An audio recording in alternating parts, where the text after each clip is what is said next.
Hello guys, what's up? Welcome to our channel of geography. So here we are going to study about the lithosphere, the जल मंडल, the स्थल मंडल. तो अब हम start करते हैं बिना लेट किए हुए. हम डे वाइज लाइक 20-25 क्वेश्चंस करेंगे डेली बेसिस पे, ताकि हमें चीज़ें याद हो, मुझे भी रिकॉल हो और आपको भी रिकॉल हो. तो मेरे साथ बने रहिएगा.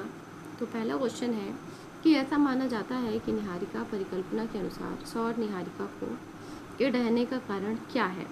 तो निहारिका परिकल्पना, सबसे पहले तो हमको याद करना है नेबुलर हाइपोथेसिस. तो जो नेबुलर हाइपोथेसिस है उसके बारे में मैं बताना चाहूँगी कि सबसे पहले जो है कांट ने एक मतलब वायव्य राशि परिकल्पना दी थी. फिर कांट के बाद हम देखते हैं कि जो कांट के बाद लाप्लास हैं उन्होंने भी नेबुलर हाइपोथेसिस दी थी.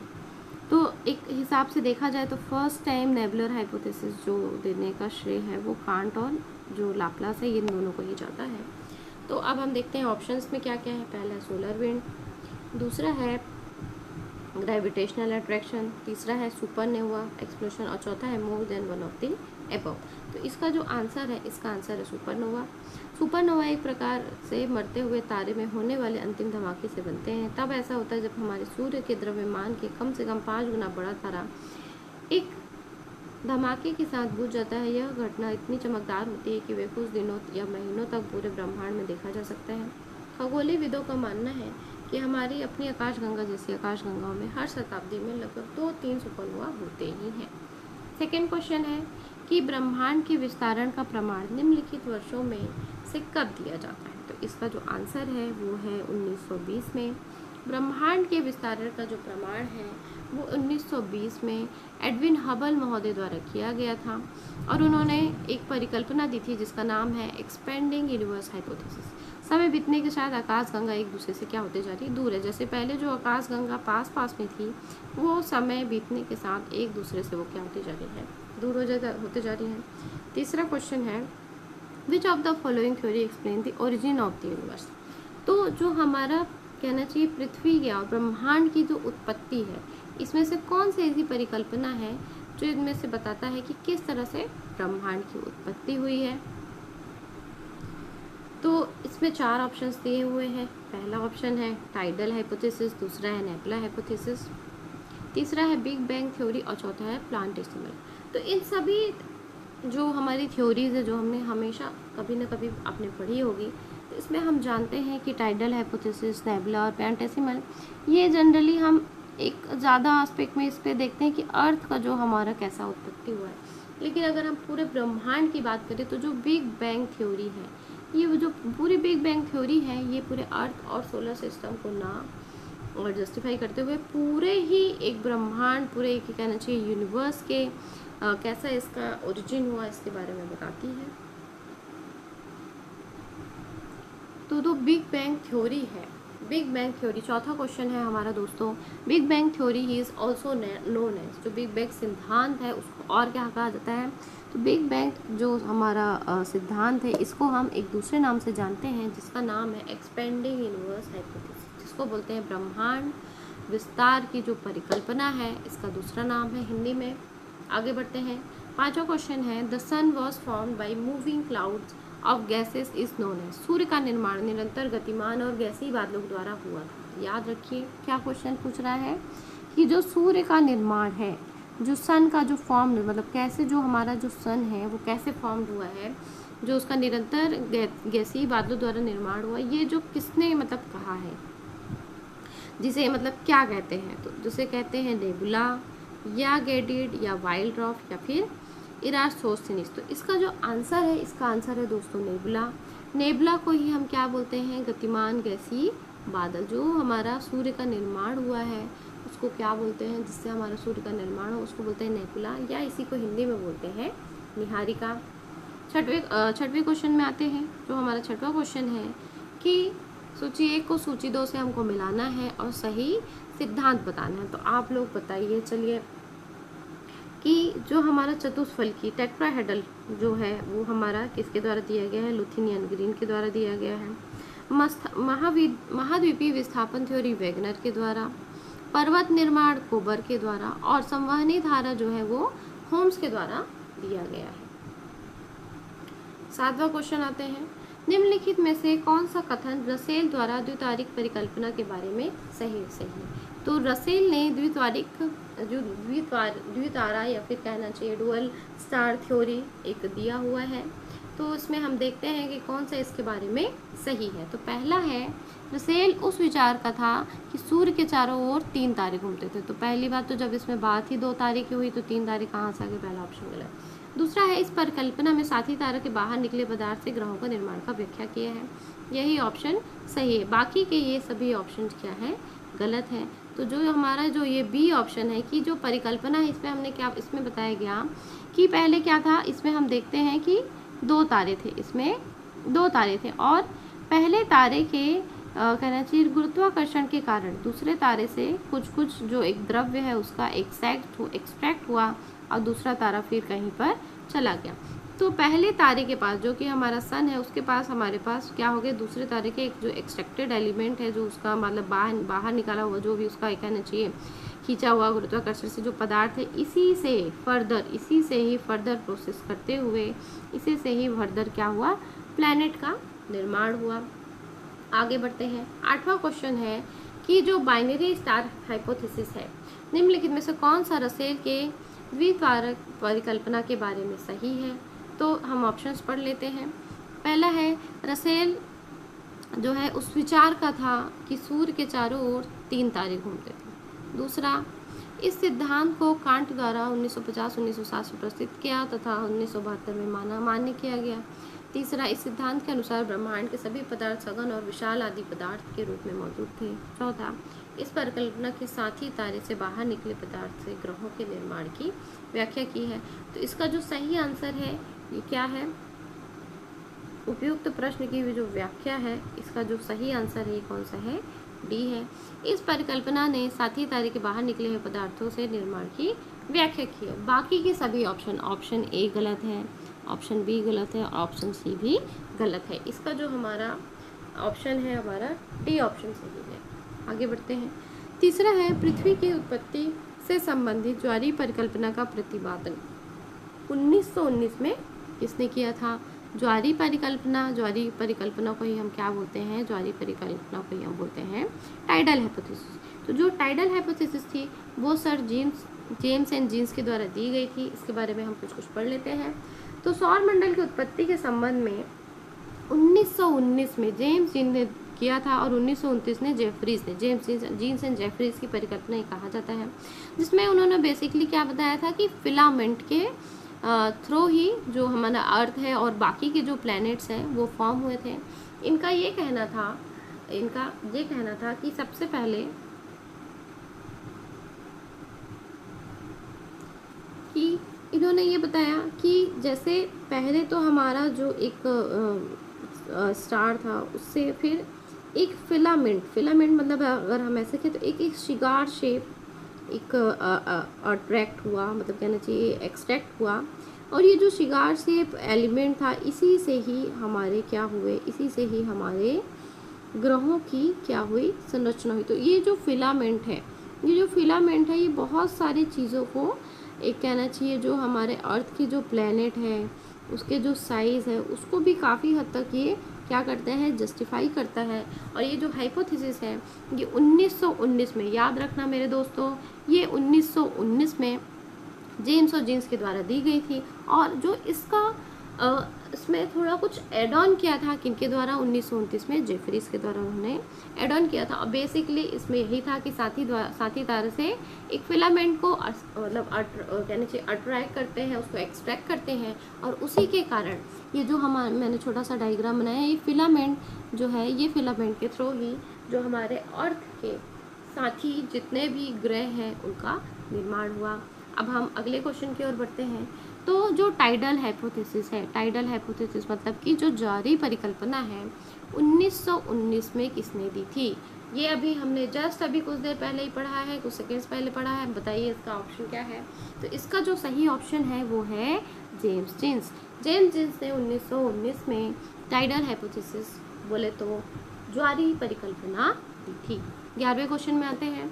Who propound the tidal hypothesis to explain the origin of earth. फिर से ये क्वेश्चन पूछा जा रहा है, तो जो इसका आंसर होगा इस पर हम देख लेते हैं। तो लाप्लास, चैम्बरलिन, मॉर्गन, ये बिल्कुल मतलब ये बी, सी और डी ऑप्शन गलत है। सही ऑप्शन क्या है हमारा?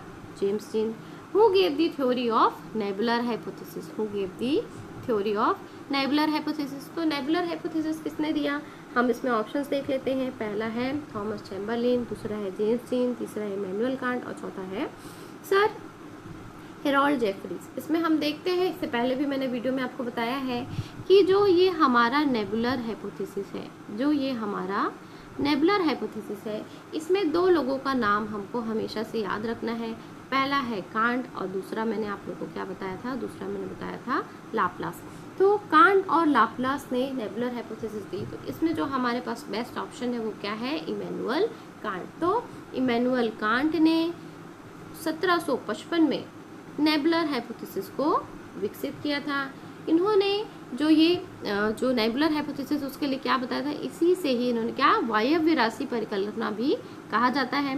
कांट ने यह माना कि ब्रह्मांड में आदि पदार्थ बिखरे हुए हैं, जिनसे आपसे आकर्षण होने के कारण आदि पदार्थ एक दूसरे से टकराने लगते हैं और वो कालांतर में वो किसमें बदल जाते हैं? निहारिका में परिवर्तित हो जाते हैं। और निहारिका जो है, निहारिका कंटिन्यूअसली क्या होते रहती है? रोल होते रहती है। और जो बाहर का पार्ट है, बाहर के पार्ट में हम देखते हैं कि बाहर के जो पार्ट है उसमें हीट ज़्यादा रहता है और अंदर के पार्ट में, सॉरी मैं इसको करेक्ट करती हूँ।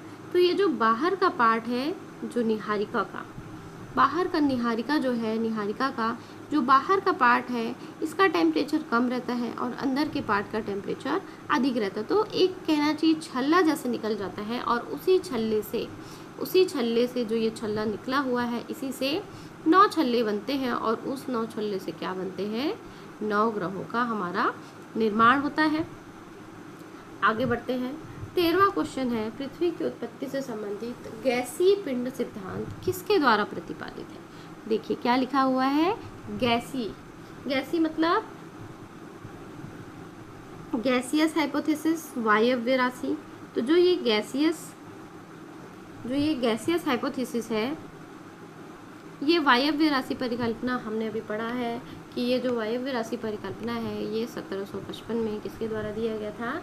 इमैनुअल कांट के द्वारा दिया गया था, जिसे नेबुलर हाइपोथेसिस के बारे में भी जानते हैं। कांट पहले ऐसे व्यक्ति थे जिन्होंने एक साइंटिफिक टेम्पर को समझते हुए न्यूटन के गुण, गुरुत्वाकर्षण के बल के आधार पे उन्होंने ये समझाने का प्रयास किया कि किस तरह से अर्थ और अदर जो प्लैनेट है, जो पूरा एक ओवरऑल सोलर सिस्टम है, ये किस तरह से डेवलप हुआ, किस तरह से ये फॉर्म हुआ, क्या स्टार्टिंग स्टेजेस थे जिसके थ्रू जो भी प्रोसेस हुए और how the earth and other planet has been form. आगे बढ़ते हैं। हमारा अगला क्वेश्चन पहले पढ़ने से पहले हम ये देख लेते हैं, इसमें कुछ चीज़ें भी है जो कि हो सकता है हमारे आने वाले जो क्वेश्चन है उसमें हमारी मदद कर दे। तो जो ऑटो स्मिथ है, ऑटो स्मिथ ने कौन सी परिकल्पना दी है? अंतरतारक धूल परिकल्पना, जिसे हम बोलते हैं इंटरस्टेलर डस्ट हाइपोथेसिस। फिर है जेम्स जीन और हेराल्ड जेफरीज ने ज्वारीय परिकल्पना दी है, जिसे हम क्या बोलते हैं? Tidal hypothesis. फिर लाप्लास ने दी है निहारिका परिकल्पना। आगे बढ़ते हैं। 14th क्वेश्चन है हमारा, कोपरनिकस के काम का शीर्षक क्या था? मैं आपको याद दिलाना चाहती हूँ कि कोपरनिकस ने क्या हमको दिया था? उन्होंने हेलियोसेंट्रिक एक कहना चाहिए थ्योरी दी थी, एक कहना चाहिए उन्होंने सेलेशियल बॉडी के बारे में ये बताया था कि जो हमारा पूरा अर्थ है, पूरा एक सोलर सिस्टम, उसके सेंटर में अर्थ नहीं है, उसके सेंटर में क्या है? सन है। तो हम ऑप्शंस देख लेते हैं। पहला है on the revolution of celestial sphere, दूसरा है on the revolution of sun and the solar system, तीसरा है on the revolution of sun and earth and चौथा है none of the given option. तो इसका जो सही आंसर है उसका नाम है सेलेशियल क्षेत्रों की क्रांति पर, on the revolution of celestial spheres. Copernicus का काम सेलेशियल क्षेत्रों की क्रांति पर था। कोपरनिकस ने 1543 में टॉलमी के भूकेंद्रित मॉडल की आलोचना करते हुए उन्होंने क्या दिया था? हेलियोसेंट्रिक मॉडल को प्रकाशित किया था। और उनकी जो बुक थी उनका, जो कहना चाहिए एक पब्लिकेशन था, वो क्या था, on the revolution of heavenly spheres नामक पुस्तक ने उन्होंने क्या बताया था, सूर्य केंद्रित सिद्धांत बताया था, जिन्होंने बताया था कि पूरे सोलर सिस्टम का जो केंद्र है, जो एक सेंटर है जिसके अराउंड में सारे सेलेशियल बॉडी, जो सारी ब्रह्मांडी पिंड है जो उसका चक्कर लगा रही, परिक्रमा कर रही है, वो पृथ्वी की परिक्रमा नहीं कर रही, वो सभी किसी की परिक्रमा कर रही है, वो सूर्य की परिक्रमा कर रही है। 15वां क्वेश्चन, निम्नलिखित में से कौन सा वैज्ञानिक पृथ्वी की उत्पत्ति से संबंधित सुपरनोवा परिकल्पना से संबंधित है, सुपरनोवा हाइपोथेसिस। तो सुपरनोवा हाइपोथेसिस जो है एफ हॉयल से रिलेटेड है। एफ हॉयल महोदय ने पृथ्वी की उत्पत्ति में उन्होंने क्या हाइपोथेसिस दी, सुपरनोवा परिकल्पना दी थी। सुपरनोवा परिकल्पना जो है होयल, इंग्लैंड के होयल और लिटलिटन ने 1946 में प्रस्तुत की थी। अंतरिक्ष के बारे में, अंतरिक्ष में अनेकों तारे ऐसे हैं जो अचानक 1000 गुना अधिक तीव्रता से चमकने लगते हैं, जिन्हें नवतारा या नोवा तारा के नाम से पुकारते हैं। इनकी चमक सूर्य की चमक से कितनी, 25,000 गुना, कितनी दोस्तों, 25,000 गुना होती है। कुछ अन्य तारे ऐसे भी हैं जो सूर्य के 1 अरब गुना अधिक चमकते हैं, जिन्हें अभिनव तारा या फिर सुपरनोवा कहते हैं। एक अभिनव तारा 2-3 शताब्दियों में बाद ही दिखाई देता है। 16th क्वेश्चन में आते हैं, 16वें क्वेश्चन में, 1796 में पृथ्वी की उत्पत्ति से संबंधित निहारिका परिकल्पना का प्रतिपादन किसने किया था? तो इसका आंसर है लाप्लास। इसका आंसर क्या है? लाप्लास। तो जो लाप्लास है, लाप्लास महोदय ने कब याद करना है, हमको डेट याद करना है, क्योंकि कई बार क्रम पूछ लेता है। तो 1796 में हम देखते हैं कि लाप्लास ने नेबुलर हाइपोथेसिस की परिकल्पना दी, और ये उन्होंने कौन सी बुक में दी थी, जिसका नाम है exposition of the world system, जिसका नाम है exposition of the world system. यह परिकल्पना कांट के विचारों को कुछ साम्य दिखती है। उन्होंने जनरली क्या किया, उन्होंने जो कांट थे जिन्होंने वायव्य राशि परिकल्पना दी थी, उसमें कुछ थोड़ा सा कुछ बेसिक जो एक कहना चाहिए मॉडिफिकेशन करके उन्होंने एक्सप्लेनेशन किया, जिसका नाम उन्होंने क्या रखा, निहारिका परिकल्पना, जिसका नाम उन्होंने रखा निहारिका परिकल्पना। और ये जो निहारिका परिकल्पना है, ये मॉडिफिकेशन है कांट के वायव्य राशि परिकल्पना की। आगे बढ़ते हैं, 17th क्वेश्चन है, पृथ्वी की उत्पत्ति की व्याख्या करने के लिए निहारिका परिकल्पना को निम्नलिखित में किसने प्रस्तावित किया? फिर से हम पढ़ते हैं, क्या आ रहा है हमारा, नेबुलर हाइपोथेसिस। मैंने आप लोगों को बताया है कि नेबुलर हाइपोथेसिस पे जब भी बात होगी तो हमको 2 नाम याद रखने हैं, जो हमारे पास ऑप्शंस अवेलेबल होंगे उसमें से हमको सही आंसर ढूंढना है। तो चैम्बरलिन ने नहीं दिया, जेम्स ने नहीं दिया, एडविन हबल ने भी नहीं दिया। तो किसने दिया है निहारिका परिकल्पना? निहारिका परिकल्पना लाप्लास ने दिया है। ये पीजीटी 2000 KVS LDC के पीजीटी 2022 में आया था। 18वां क्वेश्चन है, धरती के उद्गम की नेबुलर परिकल्पना किसने दी थी?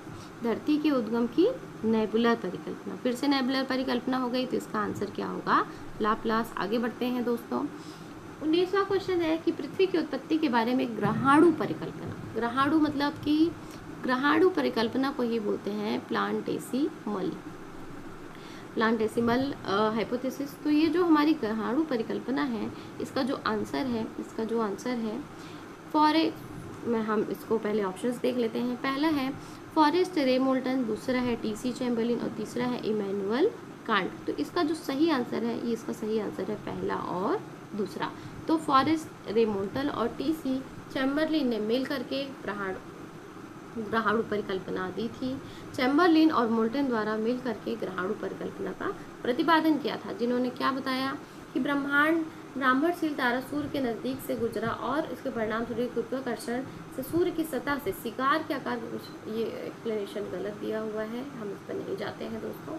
हम बस अभी के लिए फ़िलहाल ये याद रखते हैं कि फॉरेस्ट और रे मोल्टन में टीसी चैम्बरलिन जो है, इन्होंने किसकी परिकल्पना दी है, उन्होंने परिकल्पना दी है जो बेस्ट अवेलेबल ऑप्शंस है, उन्होंने उनको प्लांटेसिमल उन्होंने परिकल्पना की है। अब आगे बढ़ते हैं, स्थल मंडल का विकास और जीवों की उत्पत्ति से भी कुछ क्वेश्चंस ले लेते हैं। हम 25 क्वेश्चंस का एक स्टार्ट लेंगे, 25 क्वेश्चंस करेंगे, फिर हम अगले वीडियो में 20-25 क्वेश्चन करेंगे। हम वीडियो छोटा रखेंगे ताकि एक बार में फर्स्ट सिटिंग में एटलीस्ट हम 25 क्वेश्चंस को ऐसे याद कर लें कि फिर रात को 3 बजे भी हमसे कोई पूछे तो हमें उनके जो क्वेश्चंस है उसके जो आंसर है वो बिल्कुल रटे रटाए होने चाहिए, हमारे दिमाग में एकदम कोर मेमोरी में हमको वो फिट करना है।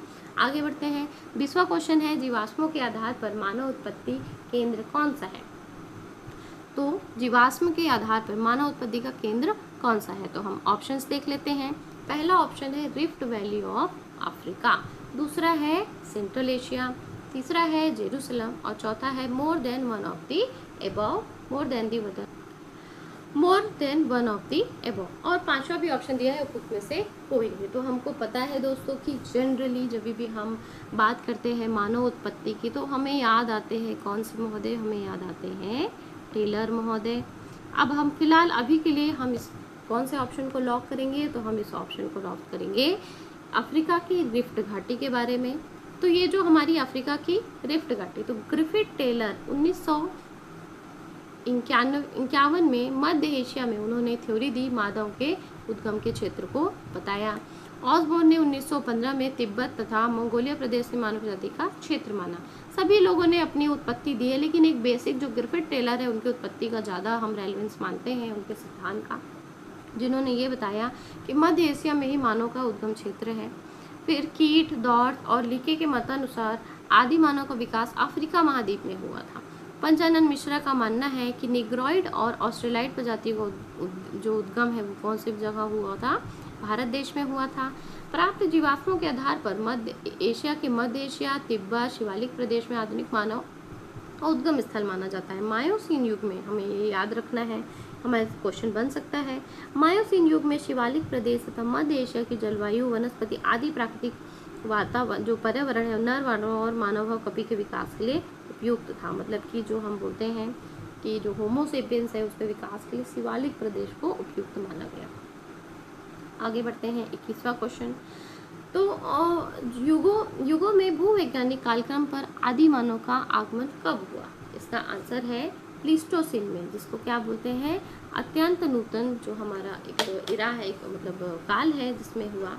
तो हम देखते हैं कि जो प्लीस्टोसिन एज है, जो प्लीस्टोसिन एज है उसमें युगों के भूवैज्ञानिक कालक्रम पे आदि मानव का आगमन और अत्यंत नूतन युग में हुआ। अब इस युग में हिमानीकरण के कारण सागर तल में गिरावट हुई, क्योंकि सागर का अधिकांश जल हिम में परिवर्तित हो गया था। इस युग में उत्तर अमेरिका हिम चादर का फैलाव 4 विभिन्न समयों में था। हमको याद रखना है किसमें था? 4। ये क्वेश्चन बहुत बार आ चुका है, मुझे लगता है कि आपने अगर ज्योग्राफी पढ़ा है, प्रीवियस क्वेश्चन सॉल्व किए हैं तो आपको जरूर से याद होगा कि ये 4 युग कौन कौन थे? नेब्रास्कन, कंसास, इलिनॉस और आयोवा। ठीक है। एवं विस्कासिन जो लिखा है ये 2 युग है, इसमें बीच बीच में क्या आते हैं? अंतर आते जाते हैं। अब हम आते हैं 22 क्वेश्चन पे। हमारा क्वेश्चन है कि निम्नलिखित युगों में से किसमें पृथ्वी पर आदि मानव का आगमन हुआ? अभी हमने पढ़ा था आदि मानव का आगमन किसमें माना जाता है? प्लीस्टोसिन एज में माना जाता है। 23 क्वेश्चन देखते हैं। जो हमारा 23 क्वेश्चन है जो बता रहा है, क्वेश्चन हमसे पूछ रहा है कि बर्फ युग के बारे में निम्नलिखित में से कौन सा सत्य नहीं है? पहला, उच्च अक्षांशों में बर्फ रूपायित हो और इनमें निम्न अक्षांशों की ओर बढ़ती है। दूसरा है शीतल और गर्म अवधियाँ होती हैं। तीसरा, कम संख्या में प्रमुख बर्फ युग बने। और चौथा है कि जो बर्फ की परतें जमती हैं और वे बड़े हो जाते हैं। तो दोस्तों ये जो ऑप्शंस दिए गए हैं इसमें जो कहना चाहिए एक जो सही ऑप्शन है मुझे लग रहा है ये सी ऑप्शन है। हम देखते हैं तो इसका जो आंसर है वो है सी। हिमयुग के समय उच्च अक्षांशों में बर्फ बनती, मतलब कब बनती? हाई लैटिट्यूड पे। हाई लैटिट्यूड क्या है? जब भी हम लैटिट्यूड लॉन्गिट्यूड की बात करते हैं तो ये 0 डिग्री हमारा हो गया लो लैटिट्यूड, और जैसे ही हम उसके आगे बढ़ते हैं उत्तरी और दक्षिणी ओर तो वो हाई लैटिट्यूड के अंतर्गत आता है। तो उच्च अक्षांश में बर्फ जमता है, निम्न अक्षांशों की ओर बढ़ता है। बर्फ की परतें हिम चादर और वे बड़ी होती हैं। पृथ्वी पर ठंडी एवं गर्म दोनों अवधियाँ पाई जाती हैं। और अवांतर युग जिसको बोलते हैं इंटरग्लेशियल पीरियड कहते हैं, जिसमें गुंज, मिडल, रिस और वुर्म जो 4 क्रमिक है। और इसी के अलावा नेब्रास्कन, कंसास, इलिनॉस और आयोवा और विस्कासिन, ये जो है हमको 4 क्रमिक चादरों के बारे में, एक युग के बारे में हमको जानकारी मिलती है। अब हम आते हैं अपने सेकेंड लास्ट क्वेश्चन में। सेकेंड लास्ट क्वेश्चन है निम्नलिखित में से किस कालखंड का वर्तमान अंतर हिम युग प्रारंभ होता है? तो इसका जो आंसर है वो है 10,000 वर्ष। तो वर्तमान जो अंतर हिम युग है, मतलब कि जो इंटरग्लेशियल पीरियड जिसको हम बोलते हैं वो हमारा था प्लीस्टोसिन। इंटर स्टेट जो हमारा था उसका नाम क्या था? प्लीस्टोसीन उपरांत काल जिसको कहते हैं, जो आज से 10,000 वर्ष पहले अर्थात इस युग के प्रारंभ में हिम चादर जो रिट्रीट सक्रिय था। प्लीस्टोसीन युग में समय हिमानीकरण फलस्वरूप ब्रिटेन यूरोप में जुड़ गया था। मतलब आप समझ लीजिए कहाँ, मतलब ब्रिटेन यहाँ है और यूरोप इस तरह से है, बीच में तो सागर है ना, पर उस समय ये ब्रिटेन और यूरोप आपस में क्या हो गए थे, आपस में जुड़ गए थे, क्योंकि इसमें क्या आ गई थी, बर्फ की चादर आ गई थी, पूरा ये हिम से ढक गया था। 25वां क्वेश्चन है, 25वां क्वेश्चन हमारा लास्ट क्वेश्चन है आज की वीडियो का। हमारे साथ बने रहिए। तो 25 मिनट 26 मिनट में लगभग हम 25 क्वेश्चन कर लिए। पर मिनट अगर हम एक क्वेश्चन भी कर रहे हैं तो हमारे लिए बहुत है। धीरे धीरे ही सही हम इस पर आगे बढ़ते जाएंगे। तो हमारा 25वां क्वेश्चन है कि पौधों का फैलाव और प्रवास मुख्य रूप से फूल वाले पौधे कब शुरू होते हैं। मतलब अगर हम अर्थ की जियोलॉजिकल हिस्ट्री के बारे में देखें तो इसका बहुत सारा इसका ऑप्शन है। पहला ऑप्शन है क्रिटेशियस, दूसरा है जुरासिक, तीसरा है प्लायोसिन, चौथा है कि इनमें से एक से अधिक और पांचवा इनमें से कोई नहीं। तो ये बीपीएससी स्कूल टीचर 2023 में पूछा गया था और इसका सही आंसर क्या है दोस्तों, इसका सही आंसर है क्रिटेशियस पीरियड। क्रिटेशियस पीरियड में ही हम देखते हैं कि पौधों का फैलाव और प्रवास मुख्य रूप से फूल वाले और पौधों का आविर्भाव इसका होता है और फैलाव प्रसार क्रिटेशियस काल में हुआ। इन जो कहना चाहिए पुष्पी पौधों के प्रमुख क्या क्या थे, ओक, पोपलर, मैपिल और आधुनिक उष्णकटिबंधीय प्रजाति के समान पौधे का उस समय विकास हुआ। और याद रखिएगा कि यद्यपि पुष्पी पौधे उद्भव के आरंभिक मूल स्थान के विषय में पर्याप्त मतभेद है, तथा अधिकांशतः लोगों का मूल स्थान कहाँ मानते हैं, गोंडवाना लैंड को मानते हैं। तो दोस्तों आज के वीडियो में इतना ही। हमारे साथ जुड़े रहिए, डेली हम कुछ कुछ क्वेश्चंस करेंगे। आप सभी को ऑल द बेस्ट, आप लगे रहिए। आपके साथ मैं भी प्रयासरत हूँ कि मैं भी आप लोगों के साथ मेहनत करूँ और मेरा भी भला हो, आपका भी भला हो। तो थैंक यू दोस्तों, और इस चैनल को प्लीज़ सब्सक्राइब ज़रूर करिएगा। थैंक यू, फिर मिलते हैं।